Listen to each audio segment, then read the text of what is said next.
Welcome back to my channel. আজকে আমি আপনাদেরকে আলু পরোটা তৈরি করে দেখাবো। আশা করি ভিডিওটি আপনাদের ভালো লাগবে, তো দেখতে থাকুন এবং উপভোগ করতে থাকুন।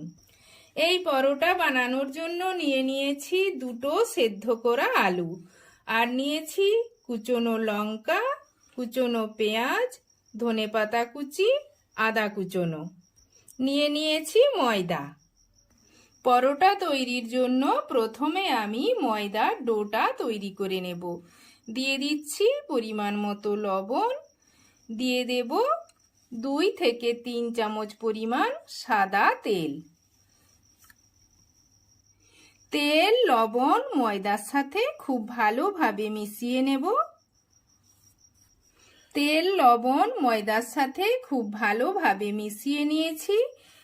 এরপর অল্প অল্প জল দিয়ে আমি ডোটা তৈরি করে নেব। ডোটা তৈরি হয়ে গিয়েছে, এটাকে ঢাকনা দিয়ে ঢেকে মিনিট 10 মতো রেখে দেব। এই পুরটা তৈরির জন্য আমি 1 চামচ পরিমাণ ধনে আর হাফ চামচ পরিমাণ জিরে ভেজে গুঁড়িয়ে নেব। এইগুলোকে হালকা আঁচে একটু সময় নিয়ে ভেজে নিতে হবে, যতক্ষণ না পর্যন্ত এর থেকে একটা ভালো গন্ধ বের হচ্ছে ততক্ষণ পর্যন্ত নাড়িয়ে চাড়িয়ে ভেজে নেব। একটা গ্রেটার দিয়ে আলুগুলো গ্রেট করে নেব। আপনারা চাইলে হাতে করেও আলুগুলো ম্যাশ করে নিতে পারেন, কিন্তু গ্রেটার দিয়ে গ্রেট করলে ভালো হয়।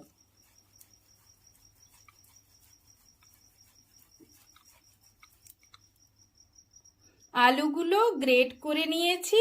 এর মধ্যে দিয়ে দিচ্ছি হাফ চামচ পরিমাণ বিট লবণ, দিয়ে দেব কুচনো আদা,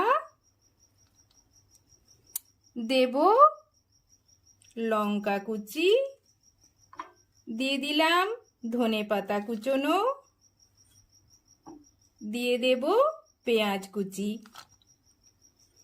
আর যে ভাজা মশলাটা আমি গুঁড়ো করে রেখেছিলাম সেটাও দিয়ে দিলাম।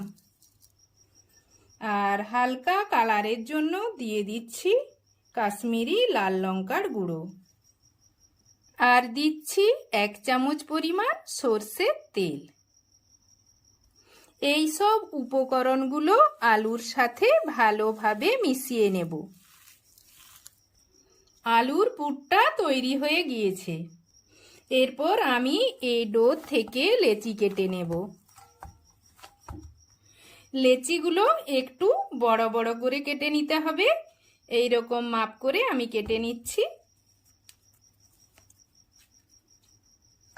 এইরকম ভাবেই সব লেচিগুলো আমি তৈরি করে নেব।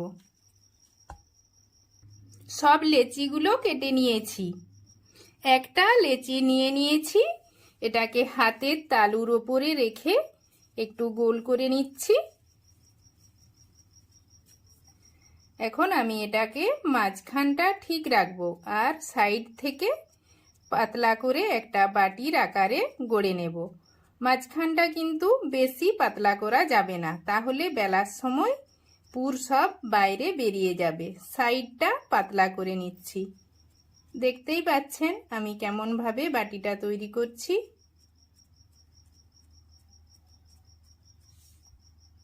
বাটিটা তৈরি হয়ে গিয়েছে। এর মধ্যে দিয়ে দিচ্ছি আলুর পুর। এরপর এর মুখটাকে আমি বন্ধ করে দেব। সাইড থেকে টেনে টেনে মুখটা বন্ধ করে দেব।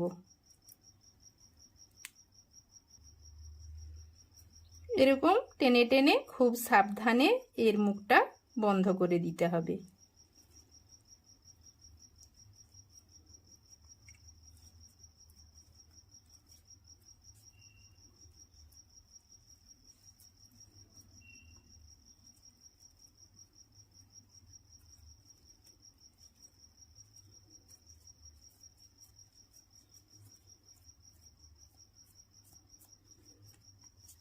এরপর হাতে করে আবারও একটু গোল করে নিচ্ছি।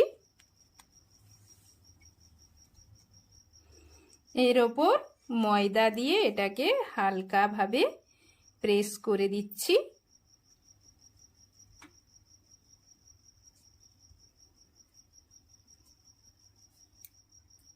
এটাকে খুব সাবধানে বেলে নেব।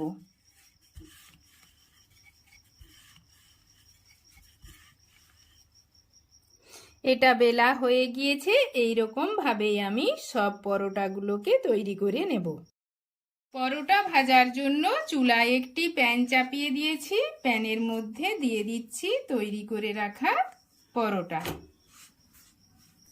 পরোটাটা এক পাশটা ভাজা হয়ে গিয়েছে, এবার অপর পাশটা উল্টে দিচ্ছি। এই সময় কিন্তু গ্যাসের ফ্লেমটা মিডিয়ামে রাখতে হবে।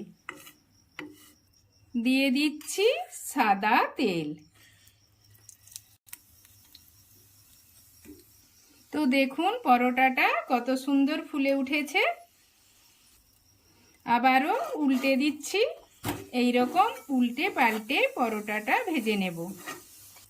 পরোটাটা ভাজা হয়ে গিয়েছে, এটাকে আমি অন্য পাত্রে তুলে নিচ্ছি। এই রকম ভাবে আমি সব পরোটাগুলো তৈরি করে নেব। দেখুন বন্ধুরা, পরোটাগুলো আমার সব ভাজা হয়ে গিয়েছে। এগুলো দেখতে কতটা সুন্দর হয়েছে। এগুলো দেখতে যতটা সুন্দর হয়েছে, খেতেও কিন্তু খুব ভালো লাগবে। আপনারাও বাড়িতে খুব সহজে এই আলুর পুরভরা পরোটা বানিয়ে নিতে পারবেন। তো ভিডিওটি ভালো লাগলে আমার চ্যানেলটিকে অবশ্যই সাবস্ক্রাইব, লাইক, শেয়ার এবং নতুন ভিডিওর আপডেট পেতে পাশের বেল আইকনটি প্রেস করে দেবেন। আজকের মতো এলাম বন্ধুরা।